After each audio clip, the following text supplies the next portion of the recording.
محمد رسول الله عليه السلام تراوی منځ صرف په ژوند کې 3 شپې په جمع کړی. صحابه کرام فرمایي یوه شپه رسول الله علیه السلام په مانځه ودرېد چې کوم صحابه نږدې ورالل تراوی ورته 8 رکعاته وکړې کورونو ته لاړل سبا یې نور خبر کړي د هغې نه ډېر خلک دویمه شپه بیا جمع ورکړه 8 رکعاته د تراو رمضان په درېیمه شپه ډېر خلک خبرو جمعات ډاکو. علیکم ورحمت الله وبرکاته. محترمو په نننۍ ویډیو کې زما په اهل باطلو باندې په خوارجو باندې رد دی او د حق مسلک اثبات دی او د هغې دفاع ده. هغه د تراوو متعلق چې تراوی سنت دی کنه دی، نو زمونږ د اهل سنت والجماعت موقف پکې دا دی چې تراوی کول دا سنت دی د نبی علیه صلات والسلام. کم خلک چې دا خوارج دی ته وایي چې یاره دا سنت نه دی،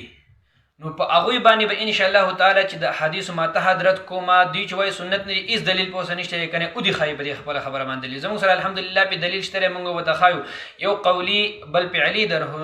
حدیث د رسول الله صلی الله علیه وسلم. فعلي حدیث خدا دی چې په صحیح ستو کې په کثیر تعداد سره د احادیثو په کتابونو کې دا ذکر دی چې حضور علیه الصلاة والسلام 3 شپې تراوی صحابو له کړي دي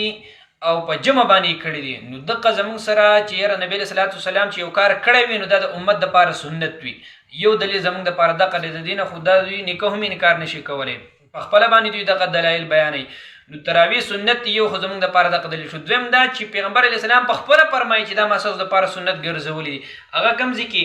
دا زموږ سره په مصنف ابن ابي شیبه دا د امام بخاري رحمه الله استاد دا کتاب لیکلی دی، په دې کې حدیث مبارک موجود دی، 2 نمبر جلد دی او صفحه نمبر 286 باندې حضرت عبدالرحمن رضی الله تعالی عنہ مبارک د خپل والد صاحب نه روایت کوي او فرمایي قال رسول الله صلی الله علیه وسلم ان الله افترض علیکم صیامه وسننت لكم قیامه. وی رسول الله علیه الصلاۃ والسلام فرمایل چې الہ العالمین تاسو د رمضان مبارک د ورځې روزي فرض ګرځولې دي او ما تاسو لپاره د هغې تراوی سنت ګرځولې، د هغې قیام اللیل مې تاسو لپاره سنت ګرځولې. صریح حدیث ہے، حضور علیه السلام خطق صراحتا فرمایي چې ما تاسو لپاره سنت ګرځولې دي. پاتې شو دغه خبره چې یاره تراویح حضور علیه الصلاۃ والسلام وکړي، الحمدلله دا سنت دی، دغه خو ثابت شولی چې د حضور علیه الصلاۃ والسلام سنت دی. دویمه خبره پکې دا وهابیان کوي، زه مخکې د هغوی دلایل ذکر کومه او بیا د هغې جوابونه کومه چې آیا تراویح چې حضور علیه السلام کړي دي صحابو کړي دي نو دی 8 رکعاته کړي دي که دی 20 رکعاته کړي دي. نو وهابیان خوارج وایي چې یاره حضور علیه السلام دغه 8 رکعاته تراویح کړي دي او صحابه هم 8 رکعاته تراویح کړي دي. دلیل په د دوی سره څه دی؟ د دوی سره په هېڅ دلیل هم نشته دی. یو ضعیف روایت منتلی دی هغه یې راغستی دی او یو روایت سره د حضرت عایشې رضی الله تعالی عنها ورسره دی. د حضرت عایشې رضی الله تعالی عنها مبارک نه تپوس وشو چې نبی علیه السلام په رمضان مبارک کې څنګه مونځ کولو، نو عایشې رضی الله تعالی عنها ولې جواب ورکړو چې نبی علیه السلام په رمضان کې او د رمضان نه علاوه په نورو ورځو کې هم 8 رکعاته نفل کول او 3 رکعاته به یې وتر کول. نو دوی د دین دلیل نیسي چې یاره دغه نه مراد تراویح دي د 8 رکعاته. نو قمقلانو ته دوی ته جواب ورکومه چې سیبا دا خو به نبی علیه السلام په رمضان کې او غیر رمضان کې هم کولو، نو تاسو چې دا تراویح صرف په رمضان کې کوئ نو بیا په غیر رمضان کې هم کوئ که نه. د رمضان نه علاوه چې تاسو یو وابي لیدلی دی چې هغه راغلی دی او تراویح چې یاره مونږ تراویح کوو چېرې دا خو سنت دي، نو پته ولګېده چې دا د دوی خپل واهیات دي، د خپل خواهش تابع دي، د قرآن او د سنت تابع نه دي. دویم خبره پکې دوی سره روایت سره چې دوی وایي یاره د صحابو هم 8 رکعاته تراویح کړي دي. نو دوی روایت پیش کوي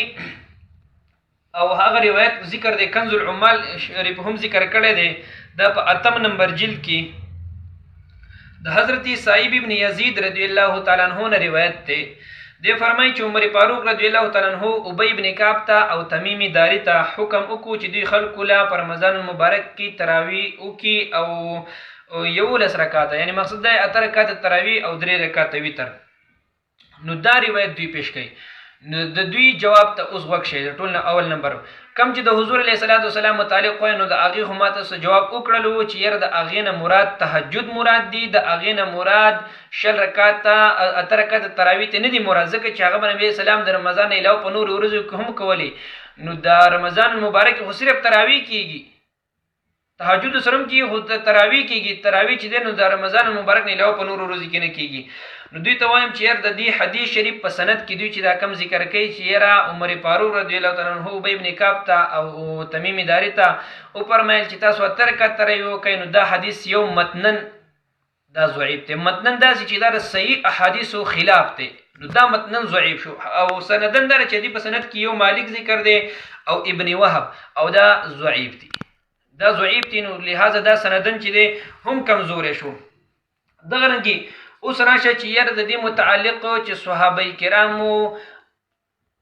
شل رکعات تراوی کړي دغه رنګي حضور علیه الصلاۃ والسلام مبارک هم شل رکعات تراوی کړي د ټولو نه مخکې زوره زمونږ چې رسول الله علیه السلام شل رکعات تراوی کړي موږ دا ځان نه وایو زمونږ سره په الحمدلله صحیح احادیث را سره دي او د صحابه اقوال پر را سره دي د ټولو نه اول به تاسو پیش کم چې یاره د حضور علیه الصلاۃ والسلام مبارک شل رکعات کړي او دا ځنه وایم صحابي وای د نبی علیه الصلاۃ والسلام مبارک حضرت عبدالله ابن عباس رضی الله تعالی عنہ مبارک نے روایت دے فرمائی ان رسول اللہ صلی اللہ علیہ وسلم کان یصلی فی رمضان 20 رکعتا والوتر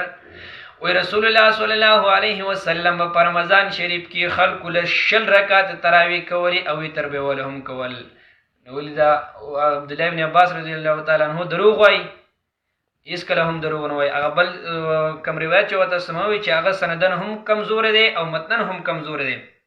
ها نو د رسول الله علیه الصلاۃ والسلام مبارک نه ثابت شو چې رسول الله صلی الله علیه وسلم اغا شل رکعات تراوی کړی دي اوس راځي صحابه کرام عمر فاروق رضی الله تعالی عنہ په خپل باندې سور رکعات تراوی کړی دي او د خلکو ته ابی ابن کعب ته د سور رکعات تراوی حکم کړو راشه اوس دی د امام بخاری رحمه الله استاد دا کتاب لیکلی دی او خو کتاب نه دی ها پدې کې هم په صفحه نمبر 285 باندې ذکر دي دے فرمائی عن یحیی بن سعید ان عمر بن الخطاب امر رجلا يصلي بهم 20 رکعتا عمر فاروق رضی الله تعالی عنہ یو سړي ته حکم وکړ چې دوی له 20 رکعات تراوی وکړي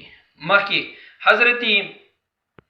علی رضی الله تعالی عنہ مبارک هم یو سړي ته حکم وکړ یصلی بهم په رمضان 20 رکعتا چې دوی په رمضان شریف کې 20 رکعات تراوی کوي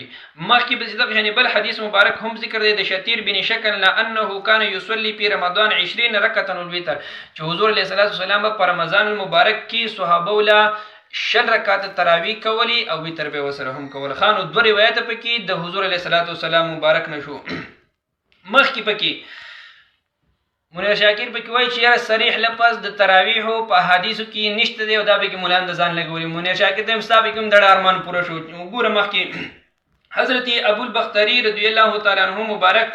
دې فرمایي انه کان یصلی 5 تراویحات فی رمضان و یوتر بثلاث چې حضور علیه الصلاۃ والسلام مبارک په 6 رکعات تراوی کولی دریم نمبر حدیث مبارک او دریم صحابي يصلي 5 تراويحات في رمضان ويتر بثلاث چې حضور علیه الصلاۃ والسلام با 15 تراویحې کولې وګوره صراحتاً به د تراویح لپس چې نه دا به راغی تراویحات جمع د تراویح دا تراویح سلو رکعات نه بعد چې کمره حد کیږي کم دمه کیږي دغه ته یو تراویح ویل کی او 15 تراویحونه به چې وشي د شل رکعات برابرۍ ويتر بثلاث او 3 رکعات به حضور علیه الصلاۃ والسلام وتر کول دغه رنګي په کثیر تعداد سره پدې کې دغه روایت موجود دي د صحابه کرامو د تابعینو چې هغه شل رکعات تراوی کړی دي دویمه خبره پکې دوی دا کړی دا چې یاره دا زما سره نور هم د دنیا شه درایلی خو کاغه په پیمانه ډېر ټیم لګي خدا صرف دې د پارویم چې یاره دوی دا من غړت او دوی دا کیسه بیانې دروغ صرف ساس دوړان دي خپل عوامو ته ظاهر کما نور کاغه بیانو پیمانه ډېر شه ټیم لګي بل خبره پکې دی عبد الله وهابي کړی د ابن عبد الوهاب نجدي چې یاره د هغه په دور کې به هم شل رکعات کېدي نو که هغه په دور کې شل رکعات کېدي هغه هم یو زنديق سړی او د ایمان خالص علی تعالی د ګستاخ او د دین اسلامي مذاق وړاو کړو شراب به اسکلل زناګانی به کولې متعی به کولې هغه یو داسې سړی او د هغه انګریز په غریب کې راغلی او د هغه په خپل باندې انګریز اعترافات کړي هم پرې کې اعترافات او ان شاء الله چې وخت راغی نو د ټول حقیقت تاسو د وړاندې او د عوامو د وړاندې بیانوم چې ير د وهابیانو صح حقیقت دی د دوی مشر چې کم ابن عبد الوهاب نجدي دی چې خپل نوم محمد دوی د هغه په نظریه باندې روان دي او د هغه کردار چې دی مکمل د اسلام نه خارج و دغه چې کوم عقیده و هغه د مسلمانانو خلکو عقیده نه و لهذا عرض مې دا دی خپلو سامعینو ته چې تراویح کول 20 رکعاته دا سنت عمل دی روا عمل دی څوک چې وایي دا نشته دی ښه د دوی سره بل دلیل ختم شو نو دا خبره به کوو چې دوی زر زر تراویح کوي نو سبا تراویح چې دی نو دا زر زر پکار دي خو دومره زر زر دا کومې چې خلک ډېر زیات زر زر کوي نو د دې موږ هم مخالف یو د دې هېڅ چا نه دي ویلي چې یاره تاسو راشئ او بس ټونګې ولګوئ د دې موږ هم خلاف مخالف یو پاتې شو چې یاره بیخي څوک په قلاره قلاره باندې کوي نو دې ته بیا څوک مزله نه راځي خلک کارونو کوي ستړي نو د دې وجې نه د دې لپاره علما فرمایي چې مستحب داري او دا په اثارو کې د صحابو کې هم ثابت دي او که هغې باندې اوس دلایل وایم ویډیو ډېر زیات اوږدېږي او انشاءالله چې وخت راغی نو دا به هم زه د صحابو نه ثابته کړم چې هغوی کې چې بچا زر زر تلاوت کولو او تراویح به زر زر کولې هغوی به هغه کس دی چې دی مونځ ته به یې هغه ډېر زیات مخکې کوه هغه ته به وي چې ډېر ډېر تلاوت پکې کوه وآخر دعوانا ان الحمد لله رب العالمين